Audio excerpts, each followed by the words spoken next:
the solutions we have developed does not exist. So we're talking about having food, having clean air, and having the water. We need to take actions. We're focused on what Onion shows and that's happening and all the fashion and everything. And don't get me wrong, I like fashion too. But I like to think about the future. I like to think about how I can recycle more and how I can use less plastic. I think we should panic. We need to panic. Where we're going now is not a beautiful place if we don't change now. Welcome to the Change Officer, Anoud. Thank you, Vuk. I really appreciate having me here. I'm really happy that you're here. How was Bahrain? Bahrain was amazing. Loved it. Enjoyed it. Lots of food. Yeah. Amazing people. It's a brilliant place. Awesome. Do you talk a lot these days? Conferences and...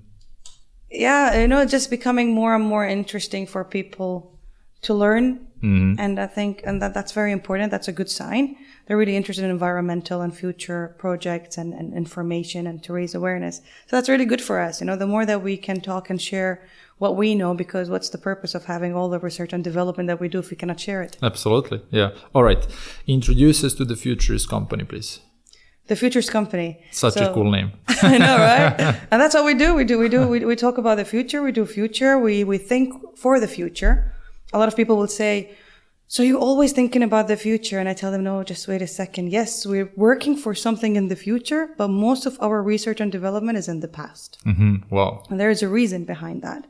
Because when you look into figures and numbers and you see statistics and you see progression and you see patterns, which is very important when you do your research and development. In the past, you can see the pattern of how fast things are growing, how fast a problem is escalating. You can look into that and you can see the impact of that issue. And there's several, but you can see the impact of that issue and you can actually now see it today as we live in the present and see the impact of it today. By that, you have almost all the information that you need to be able to project and understand what can happen in the future. You're anticipating some of the consequences and the results in the future. That helps us in the Futurist Company to develop solutions. So we not only look into numbers and figures and that's it. Mm-hmm. We work on projects. We develop solutions using innovation and technology, AI, you name it. There's a lot of tools that we have been using, and that's what we do. Such an interesting approach that I haven't heard a lot about before. Analyzing the past, looking for patterns, and then predicting what the future might hold and how to address those problems. But what was behind the Futurist Company? How did you even start it? Like, how did you decide to start the company? So it was a result of multiple failures in different businesses, which I'm very proud of because I learned a lot. And it really helped me when I failed several times to find what I'm passionate about. All right. Going with the flow of where businesses are growing and what is trending doesn't mean your business will be successful. You will need a lot of passion because you need to be stubborn. You need to be persistent. And that's when I found out that the Futurist and working on the projects in the Futurist is what I'm passionate about. Making the future a better place. We're in a country that built its own future. Absolutely. We created something phenomenal that no one can actually, if you talk 50 years ago, did anyone predict this? No. It needed persistence, leadership, vision, people to work together, people from the UAE, people from outside the UAE, all of them working together. The Futurist had, myself and the team, we had graduated from the UAE school. We saw what we're capable as humans to do, what we can develop together. And that what sparked in me and the team that we can create something together, not only look at numbers and patterns, but actually create something, find a solution, find the problem, get the solution done. And that's where I think there's a lot of research centers and I applaud them all. They get a lot of information and data that helps us all. We need to find out the solutions. We know the numbers. We know where we're going. We know how maybe not very positive it might be in the future, but we need to find solutions for it because we have the time. Wow. And I think you're talking about a very important topic, especially for the region in UAE, creating new things. We are surrounded by a lot of examples of great localizations of global products, right? And this is amazing and it's driving economy. And obviously we are riding on a wave of success. But what you guys are doing seems like to be a new wave of new age startups and companies in the region that can produce something new and then export it to the world, right? That's exactly what we're doing. I love all the unicorn stories, the success stories Absolutely, that we have yeah. from Dubai and the UAE. What we had people from the region developing for the world. And then you have amazing success stories like Souk and you have Kareem. Amazing, it's beautiful. But what we're doing is a bit different because the solutions we have developed does not exist. It's not like we're localizing it or we copying and enhancing it. It's more of creating it from scratch. And therefore, we needed a team of expert scientists and technologists who work so hard, who believe in the future that it can be better. And we work together as myself and the team, all of us work together in creating these solutions. It is difficult because most of them, not only research and development, but they go in the lab as well, where we create prototypes and we get results, and sometimes it's not great and we need to rework it and do it again. That persistent, that cycle until we succeed is the secret. And once we succeed, to turn it from lab to actually commercial scalability and how big it can be, that's where you can see the impact. Where is most of your focus going on now? Are there specific industries, areas that you're focused on the most? In the Futurist Company, we have different projects. The focus in the meantime, 80% is on agri-tech. Agri-tech. Yeah, food security is very important, but producing food in a very responsible way. What does that mean? A lot of solutions that are under the agri-tech umbrella are developing, like hydroponics and vertical farmings, and they're wonderful, but they're using a lot of energy, using AC, air conditioning, and water filtration. They use a lot of electricity, which means, yes, we're producing food in a closed environment. But when we use all this electricity, what we're doing, we're increasing the carbon footprint. We're actually having emissions. That is not good for the environment. So we're feeding ourselves, but we're harming the environment. I see. And so on the that's surface, it looks different than it actually is. I think that's the way that they found. This is what they had, the tools they had. They had a problem, food security. They used technology to do that. But I think we need to learn, and in the future, we need to understand that even when we use technology, we need to think about the consequences, the impact it has on the environment. Here we were not planning this, but it just became because we were very thoughtful about the environment. From an environmental point of view and being very responsible, we found ourselves creating something that actually has minimal carbon footprint, very green, using green energy, not harming the environment, and producing food. Now we solved the problem of food, and we did not harm the environment. And I think big corporations and all the companies that are thinking about the future and really want to do something really good in the future, they need to start thinking like that. It might be more time need to be invested, more money need to be invested, a bit little more costly, but on the long term, this is the right approach for the future. We can't be selfish now because we have reached the tipping point. We can't go back. There's no more U-turns, and we need to solve the problems. So I think you're a great person to talk about the problems, and every great solution or a company was born out of solving a big problem. All right. And by all of the research that you're performing of the past and current state of, let's say, planet, is there the problem that you would say is the biggest that we as a humanity are facing? First of all, I don't want to be labeled as the person that finds the problem. It sounds very bad, But it's a starting point. It is something that we're doing. Yeah. But we're trying to find solutions, and that's what we're looking for. And yes, we need to find a problem and then identify the impact, understand and study it, to be able to tomorrow, if I have an investor or I have a government talking to me, they need to understand this problem causes this. So I have to have the numbers and to tell them the solution will eliminate these impacts. This will be resolved if you use this. So it's important to understand the problem.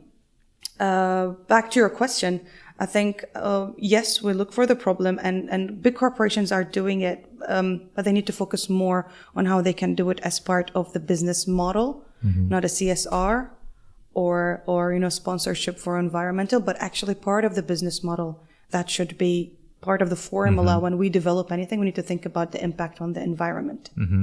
And if you would say, as a humanity, there is a lot of, these days talk about that we are heading towards a not so great future if we don't change something when it comes to energy, sustainability, pollution, and other threats. As a humanity, are we facing a problem? Are we in danger? I think we should panic. We need to panic. And I'm not saying it in a bad way. I'm saying it in a way that I urge people to start finding solutions. Organizations, governments, individuals, we need to find solutions. Where we're going now is not a beautiful place if we don't change now. The rapid speed of the progress of climate change is faster than we even predicted. We need to take actions now, find solutions now. Waiting for the next generation to be responsible for it, we have done that for ages. It did not work. I think governments and we need to understand the fact that they are the first, let's say the first step. They create and pave the way for everyone else when it comes to the society. And as a society, from a social point of view, we have a responsibility ourselves as well. Mm-hmm. And we can make a difference when we all, it's about economy of scale. The more we are and we do the same thing, it will have an impact.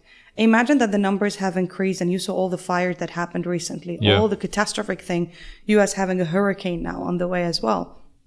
All of that, after a COVID lockdown, there was no flights for a very quite long time. And we saw a bit of positive impacts, but then we went back immediately very fast. And instead of taking a break and seeing the good results, how we can look into how I'm not saying make the lockdown a thing, but how the impact and study how we can govern ourselves and corporations, flights, you name it, industrial, all of the corporations have to look into the impact that happened. For the ones who are less familiar, and I consider myself as well not aware enough familiar with the topic, when you say we should panic and there's what's ahead of us is not really a pretty place to live in. Can you bring us closer to that topic? What do you mean really by that? What's going to happen? When we talk about climate change and we're talking about global warming, we're talking about temperature increasing. Mm-hmm. I'm giving an example because that temperature increasing affects the water, affects the sea, affects the marine life, affects the plants, affects the soil, affects the temperature of the different locations around the world. We're going to have climate immigration, and instead of the normal immigration that we see now for business or because of political reasons whatsoever, we're going to have environmental and climate change immigrants now. That's one aspect of it. The other aspect of it is food. Because of that temperature increasing, for every 1 degree that increase in the temperature, we're using 10% of arable land. That's a huge number, 10%. You cannot farm that land anymore. That's why food security is one of our focuses. Even the renewable energy, we're trying to reduce our carbon footprint. To be able to reduce carbon footprint, we have to take major steps. We're talking about electricity. We're talking about data centers. There is amazing projects out there that actually help making data centers use clean energy instead of electricity. I don't want to get into that, but what I'm trying to share here is that we need to take actions for us to be able to have food. And it's all about the water, air, food nexus. So we're talking about having food, having clean air, and having the water. We need to take actions. And our focus now, because of that, our focus is on agri-tech and renewable energy. I see. Okay. Why do you think society is denying, if that's a fact, that climate change does exist and that global warming does exist? Sadly, it's the taking things for granted. It's a human nature. We've done it through the history. It plays very well now, but in the future, it will not. And if really someone really cares about life of humanity existence, and they really care about their kids and their grandkids, they need to think about this, because there is a huge blame of the next generation or previous generation did this. Why do I have to take responsibility of it now? Let the next generation take care of it. No, it's now and now only that we can do something about this. The reason of this denial of this is happening. You can deny it. Feel free. We have fires breaking around the world. It happened before, right? It happened, but never like this number before. Not this pattern, not this increase in number. You will look into the numbers. So when you look at the numbers, it will show you a diagram of increasing. The temperature increase, more fires happen. That means we are still not doing anything about it, and it's going to keep happening and more frequent and more locations. It's going to burn the forest that we have that give us the oxygen that we breathe. So what we're playing with is not only denial of fire. We're talking about oxygen. We're talking about the normal life, that ecosystem of us living together with animals and different creatures, insects. All of that is being affected. And if anyone, just go and please research it and find about it.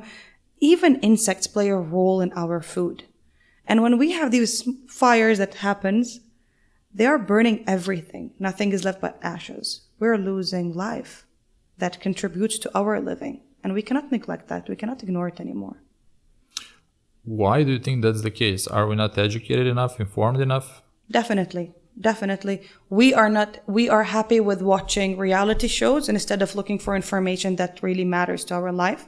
We're focused on what Anyan shows and that's happening and all the fashion and everything. And don't get me wrong, I like fashion too. But I like to think about the future. I like to think about how I can recycle more and how I can use less plastic and how I can contribute to the environment.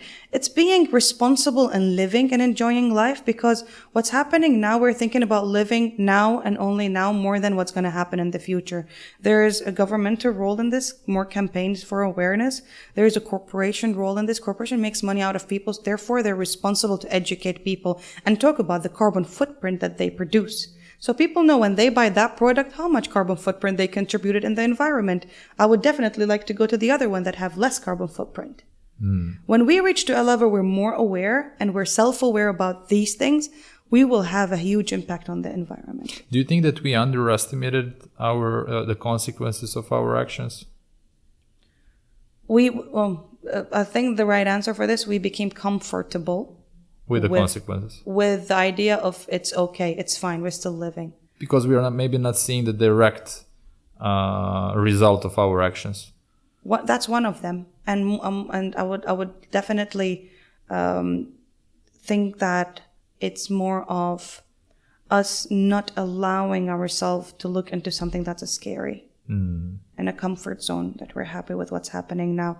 We don't want to look at the scary thing, the negative thing that might happen in our life. It's our human nature, but now we need that awareness more than ever before if we really want humanity to succeed in maintaining its existence in respectful, food available, water available way, because the next commodity will be food and water.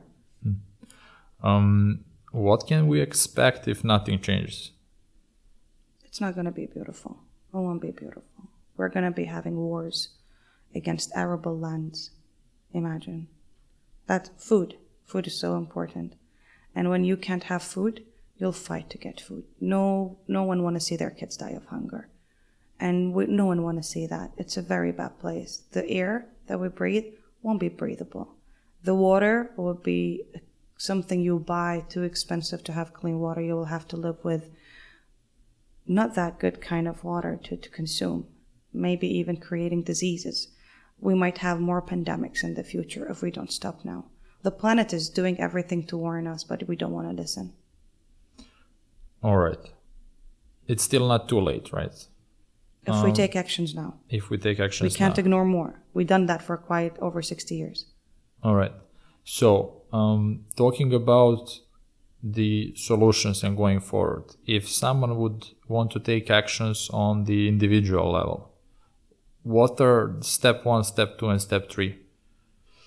Oh, this is beautiful. So it depends on their time. If they have the time, like if I had more time, I would definitely grow my own food at home. I would try to learn more about the planet. I would try to connect a bit, to understand.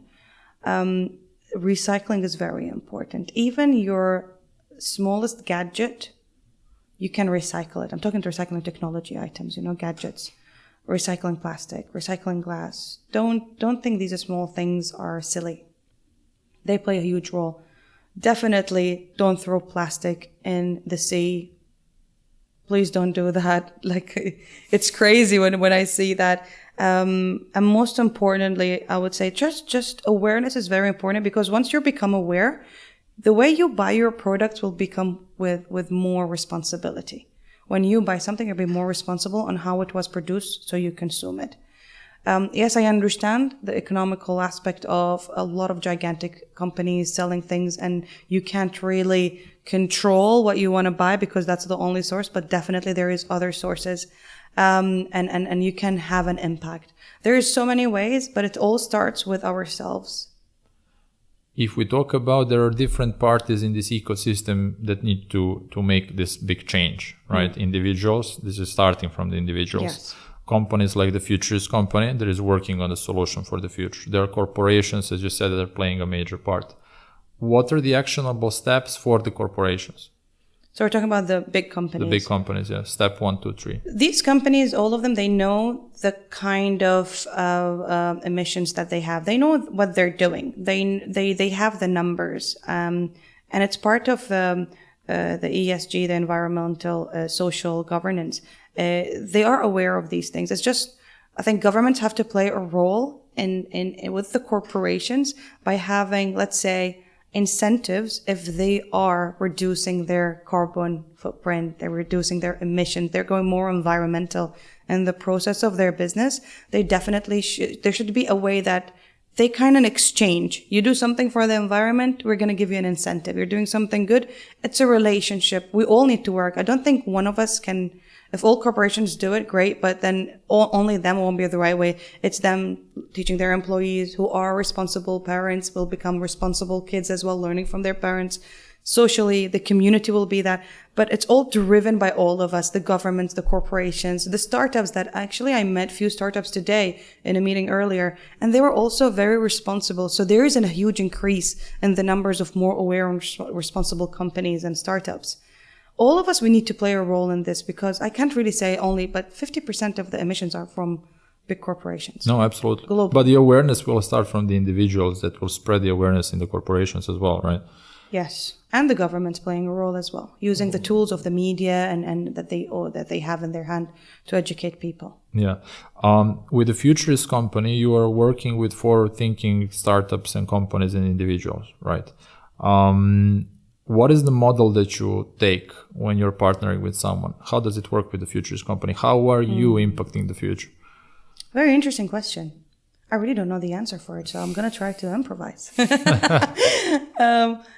So the way that we work with our partners, it's almost we come together because we agree on something. That's a good beginning. That's a good start to start with. You agree on the problem or the opportunity? Yes. It's either the partner want to support us, or the partner have the technology, or the partner just likes what we're doing and the technology we have, and they want to support us. So it depends. It depends literally. But the most important thing was always that we know that there is a problem, and then we work together towards the solution.